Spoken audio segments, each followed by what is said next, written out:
السلام علیکم ورحمۃ اللہ وبرکاتہ۔ کیسے ہیں آپ لوگ؟ امید کرتا ہوں آپ لوگ ٹھیک ہی ہوں گے۔ آج ہم لوگ سیکھیں گے کہ روزے کے فضائل و آداب۔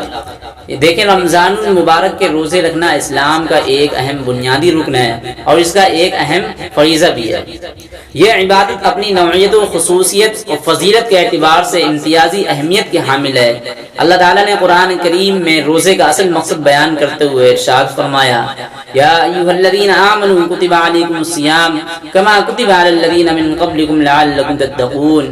اے ایمان والوں، تم پر روزے فرض کیے گئے جس طرح تم سے پہلے لوگوں پر فرض کیے گئے تاکہ تم متقی اور پرہیزگار بن جاؤ، یعنی تمہارے اندر تقوی پیدا ہو۔ تو اللہ تعالیٰ قرآن میں ارشاد فرما رہے ہیں کہ روزے کا اصل مقصد کیا، اور دوسری چیز یہ بتلا رہے ہیں کہ روزے جو ہے نا، ہر مذہب میں روزے تھے۔ ابھی آپ دیکھیں ہندوؤں میں بھی روزے شروع ہیں، ان کے یہاں کو بولا جا رہا ہے 9 درگے۔ تو ہر مذہب میں روزے رکھنے کا ایک الگ ہی اسٹائل ہے۔ تو اپنے مذہب میں جو ہے نا، روزہ رکھنے کا جو اسٹائل ہے، یعنی جو اس کا مقصد ہے، وہ یہ ہے کہ ہمارے اندر تقویٰ ہے۔ تو ہم لوگ معلوم کیا کرتے ہیں کہ روزے میں ہم لوگ کھانا پینا تو چھوڑ دیتے ہیں، یہ ایک چھوٹا سا تقویٰ تو آ جاتا ہے، مگر جو اور چیزوں کا تقویٰ ہے وہ ہم اپنے اندر نہیں لے کے آ پاتے۔ جیسے مثال کے طور پہ روزہ دیکھیں، ہمارے پورے جسم کا ہوتا ہے، ناک کا بھی ہوتا ہے، کان کا بھی ہوتا ہے، اور آنکھ کا بھی روزہ ہوتا ہے۔ جب تک ان ساری چیزوں کو آپ ملائیں گے نہیں، تب تک آپ مکمل تقوی پر نہیں پہنچ پائیں گے۔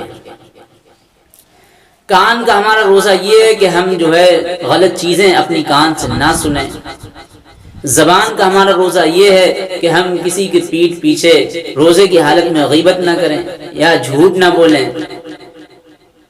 اور جو ہے آنکھ کا روزہ یہ ہے کہ ہم غلط چیزیں روزے کی حالت میں نہ دیکھیں، مگر ان میں سے کوئی سی بھی چیزوں پہ عمل نہیں ہو پا رہا ہمارا، سوائے کھانے پینے کے۔ اس لیے جو ہے نا، روزے کی حالت میں ہم لوگ کتنی غیبت کرتے ہیں ایک دوسرے کی، کتنی برائیاں کرتے ہیں، کتنا جھوٹ بولتے ہیں۔ ان ساری چیزوں کو ہم لوگ ذرا سوچتے نہیں۔ اللہ تعالیٰ نے قرآن میں اسی چیز کو بیان کرا کہ روزہ اس لیے رکھوایا جا رہا ہے کہ تمہارے اندر تقویٰ آ جائے، پرہیزگاری آ جائے۔ تو اس لیے جو ہے روزے کی حالت میں برائی اور جھوٹ اور غیبت اور چغلی سے، ان طرح کی تمام برائیوں سے روزے کی حالت میں بچیں۔ دیکھیں، ایک واقعہ ہے آپ صلی اللہ علیہ وسلم کے دور کا کہ نبی کریم صلی اللہ علیہ وسلم کے زمانے میں 2 عورتوں نے روزہ رکھا، اور ان 2 عورتوں کو روزے میں اس قدر شدت سے پیاس اور بھوک لگی کہ وہ روزہ ان کے لیے ناقابل برداشت بن گیا، یعنی وہ ہلاکت کے قریب پہنچ گئیں، مرنے کے قریب پہنچ گئیں۔ تو یہ ماجرا صحابہ کرام رضی اللہ عنہ نے آپ صلی اللہ علیہ وسلم کو بتلایا۔ تو یہ آپ صلی اللہ علیہ وسلم نے صحابہ کو حکم دیا کہ ان کے پاس ایک پیالہ بھجوایا گیا، اور اس میں ان سے یہ کہا گیا کہ یہ دونوں عورتیں اس میں قے یعنی الٹی کریں۔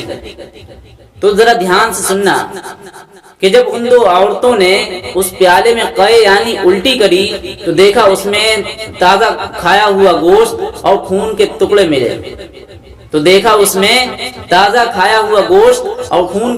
ملے۔ صحابہ کرام رضوان اللہ علیہم اجمعین بڑی حیرت میں ہوئے، اور آپ صلی اللہ علیہ وسلم نے ارشاد فرمایا، جانتے ہو کہ یہ انہوں نے حلال روزی سے روزہ تو رکھا، مگر انہوں نے حرام چیزوں کو کھایا، انہوں نے ایک دوسرے کی غیبت کری۔ یہ دونوں آپس میں بیٹھ کے عورتیں ایک دوسرے کی غیبت کیا کرتی تھی، اس وجہ سے یہ ایسا ہوا، انہیں روزہ اتنا ناقابل برداشت بن گیا ان کے لیے۔ اسی لیے ہم لوگوں کا بھی کیا حال ہوتا ہے کہ ہم لوگ روزہ رکھتے ہیں، جب ہم لوگ کہتے ہیں کہ روزہ بہت لگ رہا ہے، تو وہ اس کا ایک مقصد یہی بھی ہو سکتا ہے کہ ہم لوگ روزے میں بہت زیادہ جھوٹ، غیبت، چغلی، برائی ایک دوسرے کی کرتے ہیں، تو اس کی وجہ سے بھی روزہ لگ سکتا ہے۔ اس لیے ان تمام چیزوں سے بچیں۔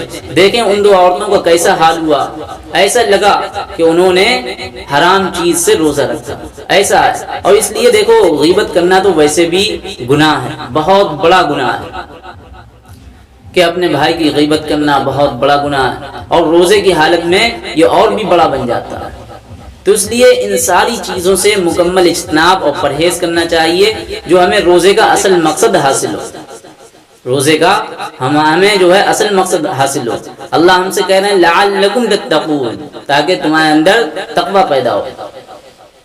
تو اس لیے آپ سمجھ گئے ہوں گے کہ ہمیں جو ہے ہمارے پورے جسم کا روزہ ہوتا ہے، خالی ہمارا جو ہے منہ کا روزہ نہیں ہوتا کہ ہم کھانے پینے سے رک جائیں اور ہمارا روزہ ہو جائے، سب چیزوں کا روزہ ہوتا ہے، ہر چیز کو ملا کے روزہ بنتا ہے۔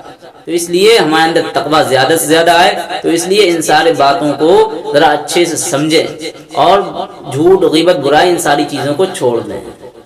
اللہ تعالی ہم لوگوں کو انہیں سننے سے زیادہ عمل کرنے کی توفیق عطا فرمائے، آمین۔